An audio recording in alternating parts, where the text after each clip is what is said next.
What's happening? Tell you exactly what's happening. 5 good things And 5 bad things about this. A Mk8 Golf GTI.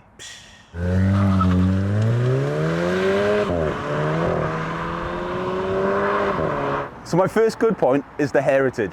The Golf GTI, that Volkswagen brand, is a staple, if you know what I'm saying. It's a staple for every other car manufacturer out there, but that little red badge on the other side over there, GTI, stands for a lot of things. It's a perfect little hatch. They go back to like the 70s, you know, the Mark I Golfs right through, and I think Volkswagen with this Mk8, I know it's a controversial car, but I think it carries our heritage throughout the car. You know, you've got the Golf little symbols everywhere, you've got the nice checks stitching in the seats. Volkswagen have done a good job keeping the heritage alive in this Mk8 Golf GTI.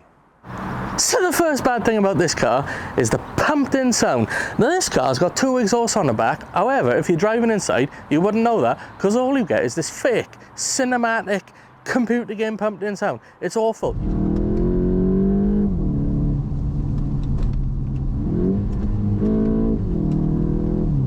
You can unplug it, you can disable it, but this one is still turned on. I hate it.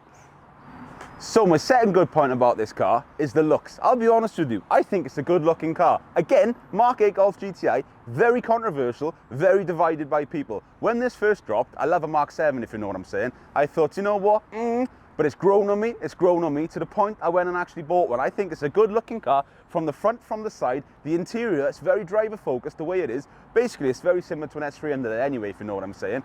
I think Volkswagen got this car right. As soon as you accept change, it's a good looking car. Penny pinching, that's my next point. What's going on here? It looks like more than pennies have been pinched. On my Mark 7 GTI, I've got engine covers and I've also got gas struts. What is this stick? Don't give me our weight saving nonsense. This is penny pinching. You haven't got under seat storage either. Ridiculousness. So my third good point about this car is the tech. The tech that comes in this car as standard is remarkable. I'm talking lane assist, heated steering wheel, all that lovely stuff. They've lost all the buttons in this car, which at the beginning is a little bit, right, what do I do? A couple of days into this, it's easy. You get the knack of it, and you actually losing the buttons is easier because you can personalize it to how you want. You can have your shortcuts. You've got that lovely virtual cockpit, but also, you know, you can personalize. You can put your boost bar on there. You can put music on the side, nav on the side, literally anything you want. The tech this car has is incredible. Tech, as well as being a good thing, it's also a bad thing because, as with a lot of new Volkswagens and some other makes, they haven't really ironed out all the glitches before they put the cars out on the market. I'm seeing this a lot with Volkswagen Audi Group in the last few years. But all of these screens and everything, when they go black, when they freeze, when they glitch, it's horrible because back in the day when we had dials, we would keep on. This, nightmare.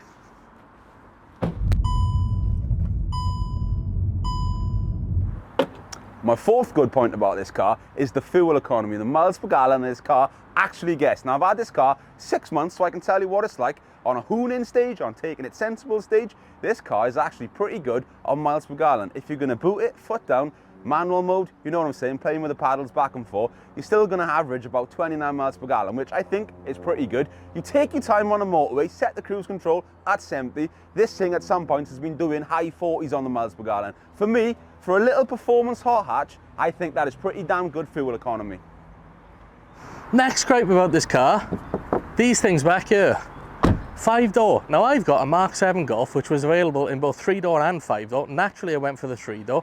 Back in the day, 3-door was the look of a GTI. Now you can get the 5-door estate, all sorts of things. For me, the 3-door is where the GTI is. So the fact that these come in 5-door, whilst people say, oh, it's great for kids and that, go and get another car. It's a GTI for God's sake. What's wrong with it?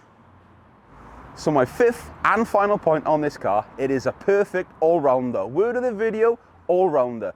The GTI badge, you're buying into something that's been around for many years. It's already got a lot of respect. You get a lot of comments on this car. This car does everything you need to do. If you want to just throw the kids in on the weekend, you can do that. There's no problem at all. It's spacious, there's plenty of room. It's got a good boot size.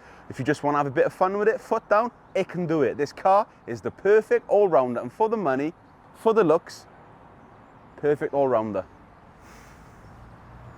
All-rounder? I'll tell you about an all-rounder. Now, in some ways, it is the perfect daily, but if you're looking at, it's got just enough speed, but it hasn't got too much speed. It's got just enough comfort, but it hasn't got too much comfort. It's got just enough luxury and tech, but it hasn't got a... Do you know what I'm saying? If you wanted a faster car, go out and buy a Focus RS. If you wanted something more luxurious, go out and buy an Audi. This though, tap test, I haven't done that for a while. It is literally the perfect all-rounder, which is a blessing and a curse. So that is our take on 5 good things, 5 bad things about this, the Mk8 Golf.